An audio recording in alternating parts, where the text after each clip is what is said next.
All right, let's get right into it. We're going to talk about a really powerful concept, one that affects millions of lives around the world.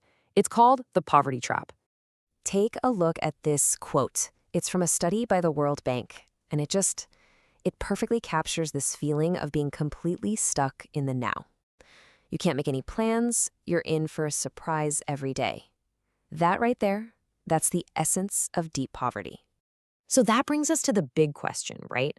Why is it so incredibly hard to escape poverty? And the answer, as we'll see, goes way beyond just not having enough money. It's about a whole system that can actually hold people back. So to really dig into this, we need to look at a concept that economists use. It's a powerful idea, and it's called the poverty trap. So what is a poverty trap? Well, think of it like this. It's a self-reinforcing cycle. It's a situation where being poor actually makes you too poor to grow. The very conditions of poverty stop you from doing the things that could get you out of it. It's a real catch-22. Okay, now this graph might look a little academic, but it is the absolute key to understanding how this trap works. This S-shaped curve is basically the engine of the whole thing. So if you're below a certain point on this curve, any little setback, getting sick, a bad harvest, it just pushes you further down. But if you can somehow get above that tipping point, that threshold, well, that's when things can start to change. That's when you can actually start moving forward. And you know, this whole idea isn't some new abstract economic model. Not at all. In fact, you can find this exact concept powerfully illustrated in classic stories, in literature going back more than 100 years. Take Kurt Hamsun's novel Hunger from 1890. The main character is a writer who's literally starving. And because he's malnourished and his health is failing, he can't work, which of course just pushes him deeper and deeper into poverty.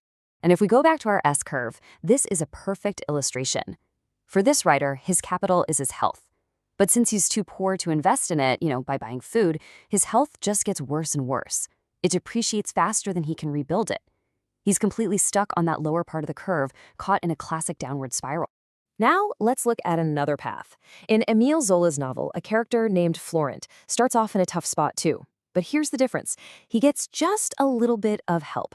It's just enough to keep him teetering right above that critical poverty line in a really precarious but stable spot. Okay, so we've seen the downward spiral and precarious stability, but what happens if someone gets a huge unexpected boost? Well, for that, let's turn to great expectations. You might know the story of Pip, who suddenly gets this massive inheritance from a secret benefactor. This inheritance is what economists call a big push. It's this huge outside investment that completely catapults him over that threshold. It pushes him way up onto the upper part of the curve, where growth becomes possible. He's escaped the trap. All right, so this is all fascinating stuff from classic literature, but the crucial question is this just a literary device, or is this trap real? Let's see what the modern data has to say. Does this cycle, poor health leads to low income, which then leads to even worse health? Does that actually hold up when we look at the hard numbers today? Well, a massive study out of China gives us a pretty clear answer. They tracked over 37,000 people across 25 different provinces. And the key finding? Yep, there is a direct, self-reinforcing link between a person's health and their poverty level. What they found was that the lowest income group, the bottom 20% of earners, consistently had worse health than everyone else. Why?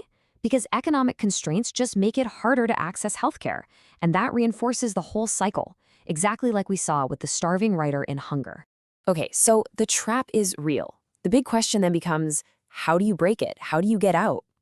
This is where policy comes into play, really trying to engineer that big push for the people who need it most. And experts from places like the Brookings Institution and the Learning Policy Institution suggest it's not just one thing. It's a whole life course approach. We're talking about intervening at every stage, promoting early childhood development, improving education, building skills for adults, and shoring up the social safety net. And it really starts at the very beginning, in early childhood. Things like high-quality preschool or home visiting programs that support parents and help with a child's development right from the get-go. And the impact here it's huge. Just look at this number. One study found that just a 10% increase in what's spent per student for kids from low-income families, is tied to a 10% jump in high school graduation, 10% higher earnings as an adult, and get this, a 6 percentage point drop in adult poverty. It really shows that investing in schools and doing it equitably is one of the most powerful tools we have to fight poverty. And that support needs to continue right through the school years. A great example of this is the idea of community schools, turning the school into a hub that provides not just academics, but also health services and after-school programs. It creates a whole supportive environment for kids to thrive. Now, for adults who are already in the workforce, building skills is absolutely key. But if you look at the US, the investment in vocational training is, well, it's tiny compared to other industrialized countries. We're talking up to 10 times less. That's a huge gap that policy could definitely help to close. So when you step back and look at all of this, from those 19th century novels all the way to 21st century data, a really clear picture starts to form. Poverty isn't just about not having money. It's a systemic trap. It's something that fundamentally undermines a person's ability to even think about, plan for, and invest in their own future. And that brings us to one final, really crucial question to think about.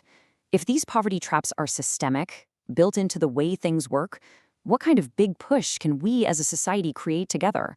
What can we do to make sure everyone has a real pathway out of the trap?